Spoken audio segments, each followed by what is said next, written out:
বিদ্যুৎ ছাড়া এখন এক মুহূর্ত চলে না ভারতের অধিকাংশ বাড়িতে। তবে সারা মাস ধরে বিদ্যুৎ ব্যবহার করার পর মাসের শেষে যখন বিল আসে তখন দেখা যায় মোটা অঙ্কের টাকা গুনতে হয়। অনেকের কাছে এইভাবে ইলেকট্রিক বিল দেওয়ার কষ্ট হয়ে দাঁড়ায়। যে সকল পরিবারের কাছে ইলেকট্রিক বিল দেওয়া কষ্টকর হয় তাদের জন্য সরকারের তরফ থেকে নানান স্কিম দেওয়া হয়ে থাকে। বিভিন্ন রাজ্য সরকারের তরফ থেকে নির্দিষ্ট করে দেওয়া হয় কিছু গ্রাহকদের বিদ্যুতের বিলের ওপর নির্দিষ্ট করে দেওয়া ইউনিট ছাড় দেওয়া হয়। ঠিক সেই রকমই কেন্দ্র সরকারের তরফ থেকে এবার এমন একটি ঘোষণা করা হলো যার মাধ্যমে দেশের 1 কোটি পরিবার 300 ইউনিট পর্যন্ত বিল ছাড় পাবেন। তবে কেন্দ্র সরকারের তরফ থেকে এদিন বাজেট যে ঘোষণা করা হয়েছে তার জন্য করতে হবে একটি কাজ।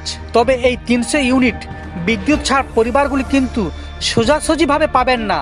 অর্থাৎ কেন্দ্র সরকারের তরফ থেকে কিছু ভর্তুকি দেওয়া হচ্ছে না বিদ্যুতের পিছনে। আসলে প্রধানমন্ত্রী সূর্যোদয় যোজনার মাধ্যমে দেশের 1 কোটি পরিবারের হাতে এই প্রকল্পের আওতায় বাড়ির ছাদে সোলার প্যানেল লাগানোর সুবিধা দেওয়া হবে। সেই সোলার প্যানেল থেকে যে বিদ্যুৎ উৎপাদিত হবে তা ব্যবহার করতে পারবেন পরিবারের সদস্যরা এবং উদ্বৃত্ত বিদ্যুৎ বিক্রি করা যাবে। উদ্বৃত্ত বিদ্যুৎ বিক্রি করার ক্ষেত্রে কেন্দ্র সরকার তাদের সাহায্য করবে। উদ্বৃত্ত বিদ্যুৎ বিক্রি করে প্রতি বছরে প্রায় 15,000 টাকা থেকে 18,000 টাকা পর্যন্ত বাড়তি আয় হবে ওই সব পরিবারের। এই টাকা থেকেই প্রতি মাসে 300 ইউনিট বিদ্যুতের দাম উঠে আসবে।